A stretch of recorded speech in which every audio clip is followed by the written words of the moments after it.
Palavra da Verdade, com Hernandes Dias Lopes. Nós estamos acolhendo com muito carinho as irmãs, mães de oração, mulheres que têm se colocado na brecha em favor de seus filhos, filhos do coração, e têm se prostrado diante de Deus para ver os seus filhos de pé na presença de Deus. Hoje eu não vou pregar um sermão como normalmente faço, uma mensagem expositiva, mas vou tratar de um tema que é a oração. E o texto que eu vou ler está em Tiago capítulo 5, verso 16, a parte B do versículo.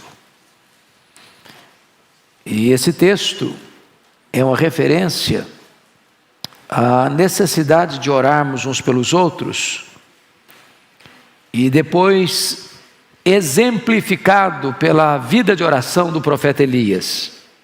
Mas o verso 16, a parte B, está escrito: muito pode, por sua eficácia, a súplica do justo. Vamos repetir isso? Muito pode, por sua eficácia, a súplica do justo. É um fato que Deus é soberano. É um fato que Deus faz todas as coisas conforme o conselho da sua vontade. É um fato que Deus está assentado no trono e tem as rédeas da história em suas mãos. É um fato que a vontade de Deus prevalece. Entretanto, Deus, na sua soberania, decidiu agir através da oração do seu povo. Há pessoas que dizem: não, oração não muda nada. Não é o que eu vejo na Bíblia. Deus muda circunstâncias através da oração. Deus transforma pessoas através da oração. Deus cura enfermos através da oração. Deus restaura filhos e filhas através da resposta à oração. Deus visita a sua igreja e fortalece a sua igreja em resposta à oração. Deus traz avivamento às nações em resposta à oração. Deus age por meio da oração. A oração não é para gente forte. A oração é para gente fraca. Nós não oramos porque somos fortes, nós oramos porque de fato temos consciência da nossa fraqueza. Mas a oração é a força mais extraordinária que age na terra, porque a oração une a fraqueza humana à onipotência divina. A oração conecta o altar da terra com o trono do céu. Quando o incenso do altar da oração sobe, retorna do trono para a terra, em termos das intervenções soberanas de Deus na história. É verdadeiro a frase: quando a igreja ora, o céu se move, a terra treme, e coisas extraordinárias acontecem na história. Então eu lhe faço uma pergunta nesta noite: você de fato crê que Deus age por meio da oração? É preciso dizer, não é a oração que é poderosa. Poderoso é o Deus que responde à oração. Mas você crê nisso? Me lembro certa feita que escutava uma palestra, e o palestrante, depois de discursar de forma profunda e até bela sobre muitos pontos da doutrinária cristã, colocou no seu esboço resto, no final do seu esboço, e disse que a oração é resto. Será que os patriarcas pensaram assim? Será que os profetas pensaram assim? Será que os apóstolos pensaram assim? Será que os pais da igreja pensaram assim? Será que os reformadores, os avivalistas, os missionários pensaram assim? E quando eu abro as Escrituras, eu vejo Abraão orando, e Deus livrando o seu sobrinho Ló da condenação de Sodoma e Gomorra em resposta à oração de Abraão. Quando eu abro a Bíblia, eu vejo Isaac orando, e Deus curando a sua mulher Rebeca da esterilidade. Quando eu abro a Bíblia, eu vejo Jacó orando com lágrimas, pedindo misericórdia, e Deus mudando a história dele e salvando a vida dele aos 97 anos no Val de Jaboque. Quando eu abro a Bíblia, eu vejo Moisés se colocando na brecha diante de Deus em favor de Israel, porque Deus estava para destruir aquela nação e começar um outro povo, e Moisés se coloca na brecha: meu Deus, perdoa este povo, Senhor, ou então não quero ter meu nome escrito no teu livro. Eu vejo Samuel dizendo para a nação: longe de mim pecar contra o meu Deus, deixando de orar por vós. Quando eu abro a Bíblia, eu vejo Ana, uma mulher estéril, uma mulher que é afligida pela sua rival Penina, que é incompreendida pelo seu pastor, o sacerdote Eli, que é desencorajada pelo seu marido a desistir do seu projeto de ser mãe, mas ela derramando a sua alma diante de Deus, entendendo que Deus, em resposta da oração, pode reverter a sua enfermidade e pode fazer dela uma alegre mãe de filhos. Quando eu abro a Bíblia, eu vejo, meus irmãos, o rei Ezequias em lágrimas, chorando diante de Deus, pedindo uma cura de uma doença incurável e pedindo a libertação de um exército poderoso que entrincheirava Jerusalém.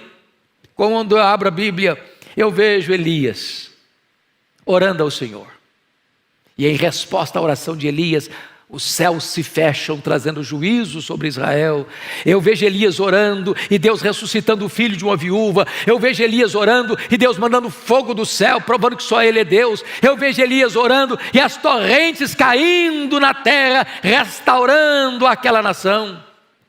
Quando eu abro a Bíblia, eu vejo Eliseu orando, diz: Deus, abra os olhos desse moço para que ele veja. E quando os olhos de Geazi são abertos, ele percebe que maiores são aqueles que estão conosco do que aqueles que estão contra nós. Quando eu olho a Bíblia, eu vejo Jesus orando ali no Jordão e o céu se abrindo. Eu vejo Jesus orando e jejuando no deserto e ele vencendo a Satanás. Eu vejo Jesus orando, chorando e sangrando no Getsêmani, entrando ali angustiado, mas saindo ali revestido de poder para enfrentar a cruz. Quando eu abro a Bíblia, eu vejo Jesus orando na cruz do Calvário, no final, no epílogo da sua vida terrena, Ele está orando. Quando eu olho a Bíblia, eu vejo Jesus assentado no trono como nosso grande sumo sacerdote, vivendo sempre para interceder por nós. Eu olho a Bíblia e eu vejo Paulo orando na prisão, orando dentro de um porão de um navio, orando numa praia, orando num templo, orando na praça, orando na masmorra, orando e orando. Quando eu olho a história da igreja, eu vejo os pais da igreja orando: Policarpo, Irineu, João Crisóstomo, Aurélio Agostinho. Quando eu abro o livro da história, eu vejo os nossos irmãos pré-reformadores orando: John Wycliffe, John Hus, Jerônimo Savonarola.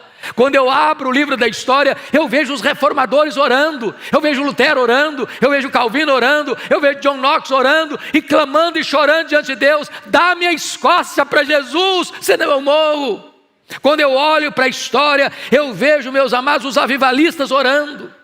E o avivamento chega em 1739 na Inglaterra, e o avivamento chega em 1745 na Nova Inglaterra, em Massachusetts. Quando eu vejo os avivalistas orando, eu vejo o grande avivamento de 1857 nos Estados Unidos, eu vejo o grande avivamento de 1904 no país de Gales, eu vejo o grande avivamento de 1907 na Coreia do Sul, eu vejo o grande avivamento, meus amados irmãos, na missão Quatsabanta em 1966, quando a igreja ora, o Espírito Santo é derramado sobre o seu povo.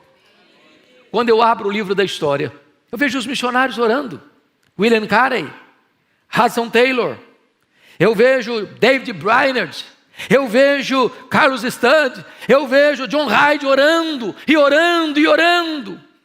Quando eu olho para a história, eu vejo que os crentes que impactaram o mundo foram homens e mulheres de oração. E eu gostaria que hoje você pudesse parar, pensar um pouco comigo. Por que nós precisamos de orar hoje?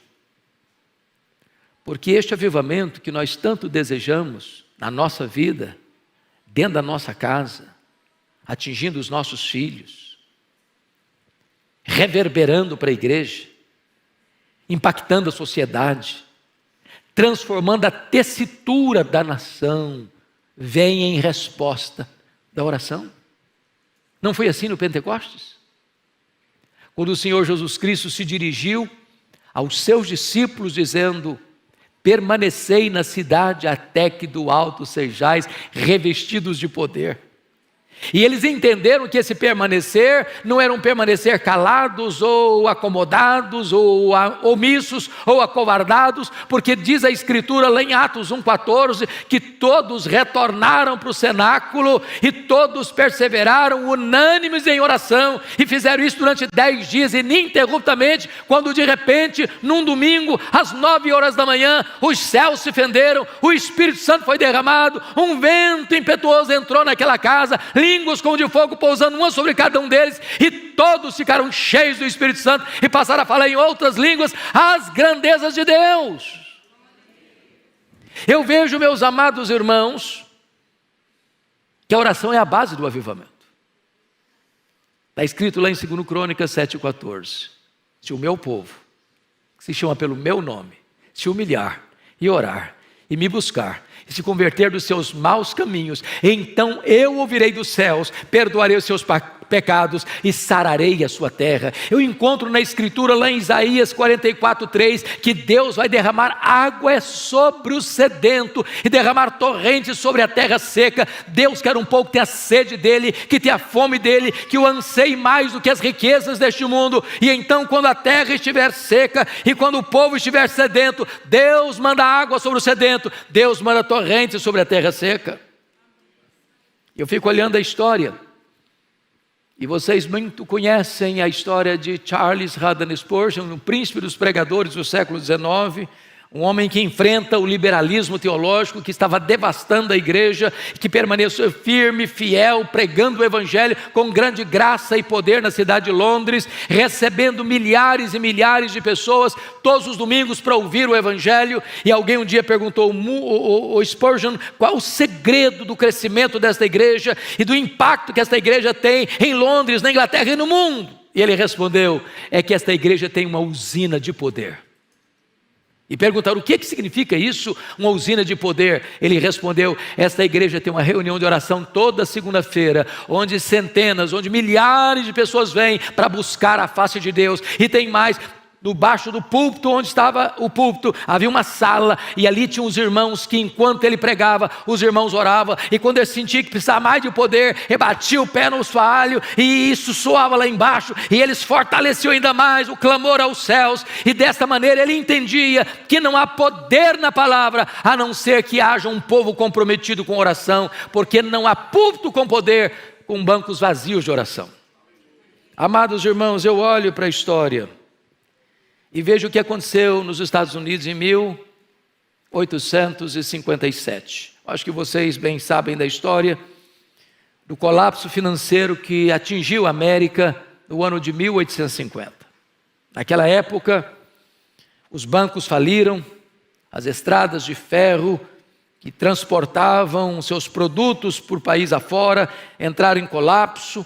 O desemprego era galopante, a economia estava em frangalhos, e então é nessa situação de grande crise financeira e econômica que um missionário urbano, Jeremias Lampier, no dia 1º de julho de 1857, assume o posto de um missionário urbano. E então ele escreve um folheto, e ele distribui esse folheto em Nova York. E ele chama homens de negócio, porque ele era um homem de negócio, para vir orar com ele num hotel em Nova York. Na primeira semana vieram 6 pessoas. Na segunda semana, tinha 40 pessoas. Em 6 meses, tinham 10 mil homens orando em Nova York por um grande avivamento espiritual. Em 2 anos, mais de 2 milhões de pessoas convertidas. Fruto desse avivamento, um jovem de 26 anos, que estudou no seminário de Princeton, ouvindo Charles Hodge pregar um sermão de missiologia, ele me diz: meu Deus, eu quero ir para o Brasil. Alguém disse: você é louco, aquele país é um país muito pobre, aquele país tem doenças endêmicas, você é filho caçula, a sua mãe já está idosa, você tem igrejas grandes aqui na América que podem receber você. E ele diz: o lugar mais seguro para um homem estar é no centro da vontade de Deus. E como fruto desse avivamento, ele vem ao Brasil e chega aqui no dia 12 de agosto de 1859 para plantar a Igreja Presbiteriana do Brasil, fruto daquele poderoso avivamento espiritual. Amados, o texto é claro: muito pode, por sua eficácia, a súplica do justo. E eu queria aqui trazer apenas 5 aplicações do que significa isso. Primeiro, Deus liberta filhos cativos por meio da oração. Nós estamos aqui porque mães têm se levantado para colocar diante de Deus os seus filhos. E quantos filhos foram alcançados pela graça?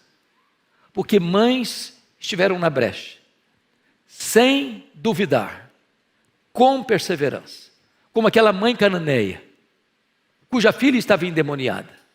Aquela moça não tinha condições de ir a Jesus, nem de fazer qualquer pedido a Jesus. Ela vivia totalmente tomada e dominada por forças malignas. A sua mãe, embora gentia, a sua mãe, embora não tivesse tanto conhecimento, mas ela vai a Jesus, e ela clama a Jesus, e ela insiste com Jesus, e ela persevera em buscar a Jesus, e o milagre acontece na sua vida. O Senhor Jesus liberta a sua filha. Eu fico olhando a história, por exemplo, de Mônica, que orou por Agostinho 30 anos. 30 anos, era um homem inculto, ele era um professor de oratória, mas era um homem devasso, e ela orou, e ela chorou, e ela orou, e ela chorou, até que o seu filho se converteu ao Senhor Jesus Cristo. E mais tarde o Ambrósio foi a dizer: um filho de tantas lágrimas não poderia se perder. Deus age e liberta e salva por meio da oração. Eu não sei quantas de vocês ou quantos de vocês já leram o meu livro Mães Intercessoras, que eu tive o privilégio de convidar Dona Eusa Lidório para prefaciar. Dona Eusa Lidório, no prefácio desse livro, narra uma história que o Ronaldo Lidório vivenciou entre os quechuas, no Sendero Luminoso, lá no Peru, quando ele era ainda seminarista. Ele foi para lá para fazer um trabalho missionário. E naquele tempo, o Sendero Luminoso, um grupo terrorista, estava prendendo cristãos, matando cristãos. E todos sabiam que se um Sendero Luminoso entrasse numa igreja e capturasse alguém, era impossível capturar essa pessoa ou resgatar essa pessoa com vida. E o Ronaldo estava pregando, quando entra o Sendero Luminoso, e apanha ele e ao companheiro dele. Colocaram um capuz, jogaram dentro de um carro e saíram às pressas para ser levado para o pelotão do fuzilamento, para o paredão do fuzilamento. E o Ronaldo relata o fato de que houve muita angústia no coração dele. E naquele período em que ele estava sendo levado e sabendo para onde ele estava sendo levado e qual seria o seu destino, ele disse: meu Deus, eu não estou em paz. Então, se o Senhor quer que eu morra, o Senhor me dê paz. Mas se o Senhor me der vida, eu quero consagrar mesmo a minha vida para dedicar toda a minha história para a pregação do Evangelho. Mas curiosamente, naquela noite, a sua mãe, que estava aqui no Brasil, foi despertada, inquietada, angústia na alma, e ela levantou da sua cama e andava de um lado para o outro, diz: meu Deus, eu não sei o que está acontecendo com meu filho, eu não sei o que está ocorrendo com ele, mas eu estou com o coração aflito. Então, Senhor, onde ele estiver, como ele estiver, manda os teus anjos, envia o teu socorro, traz o teu livramento. E o Ronaldo disse que quando ele estava sendo levado, tirado do carro para ir para o paredão, passa um carro com muito barulho e o toma e o enfia dentro do carro e sai correndo com ele. E ele foi liberto de uma maneira extraordinária, porque naquela noite Deus levantou uma mãe aflita, mas intercessora, para colocar-se na brecha em favor do seu filho. Deus responde oração. E levanta filhos, e restaura filhos, e salva filhos, em resposta à oração de sua mãe. Mas, amados, notem vocês que Deus reverte situações humanamente impossíveis em resposta de oração. Quantas pessoas que já escutei isso, na oração não muda nada. A oração só muda você, mas nada vai mudar em Deus. Irmãos amados, o Senhor diz, a Bíblia ensina assim: pedi, dar-se-vos-á, buscai e achareis, batei e abrir-se-vos-á, porque todo o que pede, recebe, todo o que busca, encontra, todo o que bate, abrir-se-lhe-á. Nada tendes, diz a Escritura, porque nada pedis. Então, quando você pede, você recebe. Pense comigo na história do rei Ezequias. O próprio Deus tinha mandado o profeta Isaías na casa dele para dar uma ordem, um veredito, um ultimato: põe em ordem a tua casa porque morrerás. E Ezequias ora e chora, e Deus muda o quadro, Deus muda o diagnóstico, Deus muda a sentença, Deus muda o ultimato, e manda de volta o profeta lá dizendo: olha, eu ouvi a tua oração, eu ouvi as tuas lágrimas, e eu te curarei, e eu libertarei Jerusalém do poder da Síria.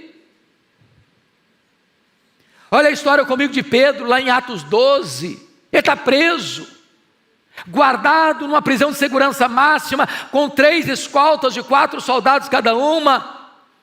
A morte dele já estava lavrada, a sentença dele já estava definida, ele morreria depois da festa, mas em resposta à oração da igreja que se colocou na brecha em favor dele, Deus mandou um anjo e tirou da prisão máxima e libertou Pedro, e aquele que haveria de matá-lo é quem morre.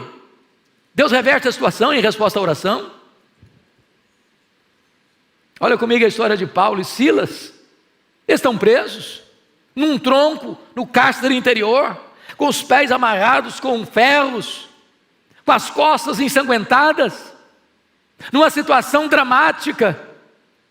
Mas diz a Escritura que por volta da meia-noite eles cantam e eles oram, e Deus manda um terremoto, e a única coisa que me impressiona é que esse terremoto só quebra as algemas e só abre as portas, mas não traz nenhuma consequência, nenhum desastre, nem nada cai na cabeça deles, nenhuma pessoa soterrada, e apenas os grilhões são partidos. Em resposta à oração, meus irmãos, Deus fecha a boca de leões. Em resposta à oração, Deus apaga a fúria das chamas do fogo. Em resposta à oração, os mortos ressuscitam. Em resposta à oração, os demônios batem em retirada. Em resposta à oração, a igreja avança no poder do Espírito Santo. Louvado seja o Senhor. Quando a igreja ora, Deus age. Deus age. E eu gostaria de encorajar você, mãe, a continuar orando. Não abra mão dos seus filhos, não abra mão do seu marido, não abra mão da sua esposa, não abra mão dos seus filhos, não abra mão dos seus netos, não abra mão da sua família, não abra mão de ver Deus fazendo maravilhas, maravilhas. Deus pode tirar as escamas dos olhos, Deus pode tirar o tampão dos ouvidos, Deus pode tirar o coração de pedra e dar um coração de carne, Deus pode responder a oração. Sabe por quê? Porque muito pode pela sua eficácia a súplica do justo. Que Deus nos ajude, que Deus nos abençoe, que Deus nos levante como intercessores nesta noite. Amém.